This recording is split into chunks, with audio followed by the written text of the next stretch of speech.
Last class we discussed the laws of chemical combination. Today we can see some problems based on laws of chemical combination. It will help you to understand the law clearly. The first question, what mass of AgNO3 will react with the 5.85 gram sodium chloride to produce 14.35 gram AgCl and 8.5 gram of NaNO3 if the law of conservation of mass is true?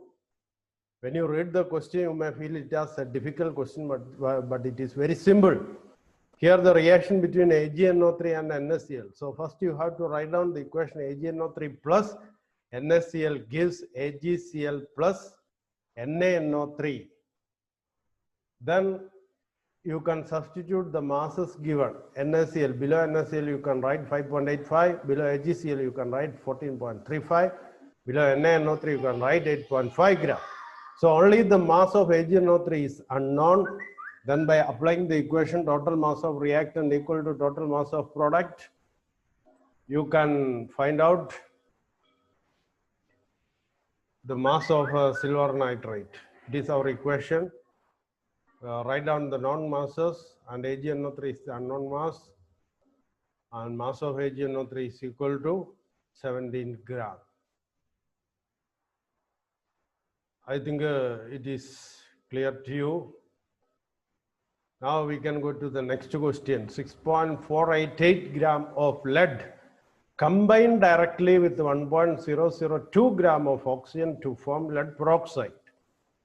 Lead peroxide is also produced by heating lead nitrate, and it was found that the percentage of oxygen present in lead peroxide is 13.38%. Use these data to illustrate the law of constant composition. So what is law of constant composition, or law of definite proportion? Same compound always contains same elements combined in same fixed proportion by mass. Here the compound is lead peroxide.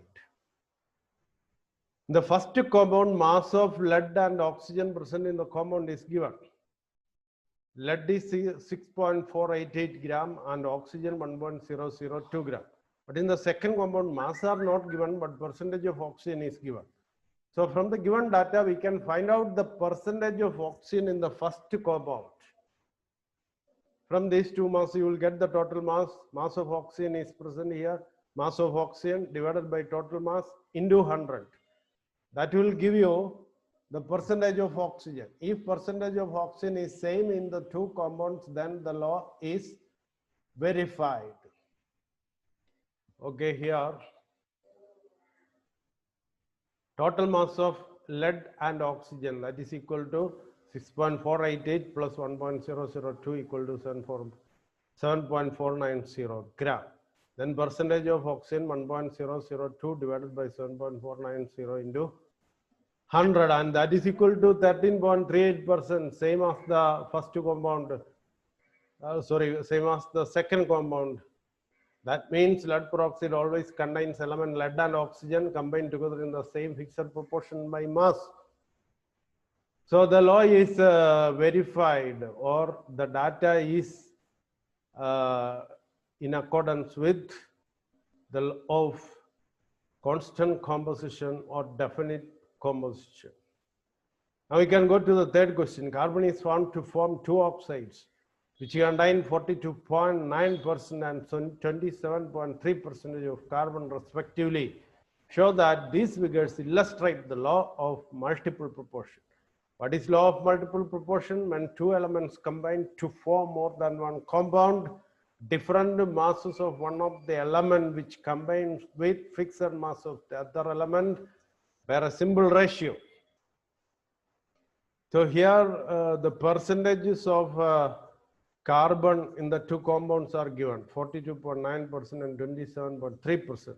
Therefore, you can find out the percentage of oxygen. But what is the problem here? The percentages of carbon different. Similarly, the percentages of oxygen are also different. Then how will you calculate, or how will you proceed? Then we have to find out the mass of oxygen required for 1 gram of carbon in the two cases. That is the method that we can adopt. 42.9 gram carbon is present in the first compound if the total mass is 100 gram. At the same time, what will be the mass of oxygen in the first compound? 57.1 gram. 57.1 gram oxygen. So 57.1 gram oxygen required for 42.9 gram carbon. So for 1 gram carbon, how much oxygen is required? 57.1 divided by 42.9. In that way, we can calculate the mass of oxygen required in the two cases. Okay, if the total mass is 100, then mass of carbon 42.9, the first case. So mass of oxygen 100 minus 42.9 equal to 57.1. Mass of oxygen for 1 gram carbon 57.1 divided by 42.9 equal to 1.33 gram. Here, sometimes you may have some confusion. How, if the mass of oxygen for 42.9 gram carbon is 57.1, then how will you calculate oxygen for 1 gram carbon? If it is carbon and oxygen, you may feel it is very difficult. And you take oxygen as the rupees and carbon as orange. So if you want 42.9 kilograms of orange, you have to pay, suppose you have to pay 57.1 thousand rupees, for example, 57.1 thousand rupees. To get 42.9 gram, 9 kilogram carbon. So for 1 kilogram carbon, how much you have to pay? 57.1 divided by 42.9. Now it is very clear to you. In that way, you have to think. These problems are not complex problems. Very simple. You have to approach it in the correct way, then only you will understand it. Okay, now we can go to the second compound. Mass of carbon 27.3. Mass of oxygen 100 minus 27.3 equal to 72.7. Mass of oxygen for 1 gram carbon 72.7 divided by 27.3 is equal to 0.66 gram. Here you compare the different mass of oxygen 1.33 and 2.66. There we can see a simple ratio 1.33 is to 2.66. That is equal to 1 is to 2, which is a simple ratio. Therefore, this example illustrates law of multiple proportion. Okay, Avogadro's law. You have studied it in the lower classes. What is Avogadro's law? Avogadro's law states that equal volumes of all gas at the same temperature and pressure should contain equal number of molecules. Whatever may be the gas, if it is oxygen, if it is hydrogen, if it is nitrogen, whatever may be the gas, if the temperature and pressure are same volume of all these gases contain same number of molecules. And Avogadro exactly calculated the number of molecules present if the volume of these gases are constant. If the volumes of these gases are fixed, for example, 22.414 liters, the volume of hydrogen at STP 22.414 liters, nitrogen at STP 22.414 liters, oxygen at STP 22.414 liters. Then he proposed that all these contains exactly 6.02 × 10 raised to 23 molecules. So if the volume of oxygen is 22.414 liters, how many oxygen molecules are present? 6.02 × 10 raised to 23. The volume of hydrogen is 22.414 liters. How many molecules are present? 6.02 × 10 raised to 23. That is Avogadro's law. At the same temperature and pressure, equal volumes of all gases contain equal number of molecules.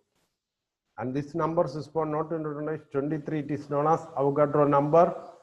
And Avogadro number is the number of particles present in 1 mole, number of particles present in 1 mole. That is Avogadro's number. Avogadro hypothesis is an important law. Now Dalton's atomic theory, already told you, this theory is very, very important. If in a calamity, suppose everything in the universe, all the knowledge in the universe is destroyed, then if you know this particular theory, very easy to develop everything again. That is the importance of Dalton's atomic theory. In 1808, John Dalton published a new system of chemical philosophy, which he proposed the following postulates. First one, matter consists of indivisible atoms. All matter is made up of indivisible atoms. Atoms are the smallest species which cannot be divided. That was the postulate proposed by John Dalton. All atoms of a given element have identical properties, including identical mass. Atoms of different elements differ in mass. Atoms of same elements are all alike in their properties. For example, they have same mass, same shape, same properties. But atoms of different elements have different properties. For example, atom of hydrogen, its mass, and atom of oxygen, its mass are different. Third one, compounds are formed when atoms of different elements combine in a fixed ratio. Atoms combine together to form compounds, but not atoms of same elements, but atoms of different elements form compounds. If it is atoms of same elements, we will call it as, will not call it as compound, that will be element. So atoms of different elements combine to form compounds. He named it as compound atom. Compound, instead of compound, he named it as compound atom. Chemical reactions involve reorganization of atoms. In chemical reactions, in a compound, these atoms will be reorganized. Atoms are neither created nor destroyed in a chemical reaction. Another version of law of conservation of mass. Atoms are not destroyed. Atoms are not created. So these are the postulates of Dalton's atomic theory. But here, this postulate, if we analyze these postulates, we can see there are a lot of changes now. For example, atoms are divisible. We know about subatomic particles. Atoms contain protons, neutrons, electrons, such subatomic particles. Atoms are divisible. Atoms of a given element are identical properties. Now, after the discovery of isotopes, we know atoms of same element but different atomic masses. That is possible in the case of isotope 1H1, 1H2, 1H3. Atoms of different elements are different in mass, but we know there are cases in which atoms of different elements of the same mass. Neon 20. Now the mass of neon is 20. Atomic mass of neon is 20. And we can find out, if you compare the atomic masses of other elements, you can find out other element with atomic mass 20. So there are different elements with the same atomic mass. So that one also changed. And here compounds are formed when atoms of different elements combine in a fixed ratio. That is correct, always. Chemical reactions involve reorganization of atoms. That also correct. But atoms are neither created nor destroyed. That we cannot say. In nuclear reaction there is creation of atoms and destruction of atoms. Matter destroyed in nuclear reaction. Similarly, matter created in nuclear reactions. Now, atomic mass unit. You have an idea about atomic mass unit. The atoms have a very low weight, and in an ordinary scale it is very difficult to express its mass. So we developed a new scale known as atomic mass unit, in which carbon 12 is taken as the reference atom, carbon 12 isotope, and 1 by 12 the mass of carbon 12 is defined as 1 AMU. 1 by 12 the mass of carbon 12 is defined as 1 AMU. So by comparing the mass of carbon 12 with the other atoms, we can express the masses of all the elements in atomic mass unit. Carbon, its atomic mass is 12 AMU. Hydrogen, its atomic mass is 1 AMU. According to this scale, there is small change, 1.008 AMU. So you will not get the exact values because there are isotopes. When we take the average, there will be some fractions. And what is the value of 1 AMU in gram? That is equal to 1.66056 into 10 raised to minus 24 grams. In average atomic mass, I told you, because of the presence of isotopes, there are average atomic mass. And naturally occurring elements exist as more than one isotope. When we consider the existence of these isotopes and the relative abundance, percentage occurrence, the average atomic mass of that element can be calculated. An example is given here, 2 examples. I will explain this one, then you have to calculate this one. Here isotopes C12, C13, C14 are given. Relative abundance, how much it is present in the nature, that is abundance. 98.892 of the total carbon, that is C12.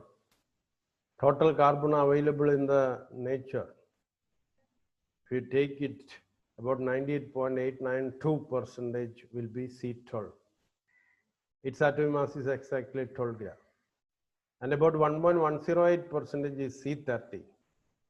Its mass is 13.00355. And 2 into 10 raised to minus 10% C40. Its atomic mass is 14.00317. You are asked to calculate from this given data, calculate average atomic mass of carbon. You can see the calculation of average atomic mass of carbon.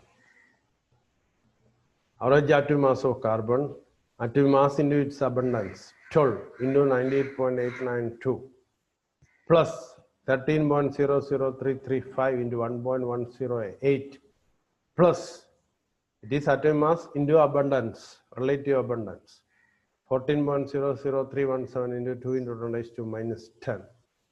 Relative abundance, when you add the relative abundance, total equal to 100. If these are in percentage, total equal to 100. So divided by 100. Add all these and divide it with the 100, you will get it as 12.01. So average atomic mass of carbon is 12.01 because there are 3 isotopes for carbon. The same way you solve the second question. I think it is enough for today. You see the video, write down the notes and solve the problems 1 or 2 times. Then only you will understand it properly. And if you have any doubt, you can call.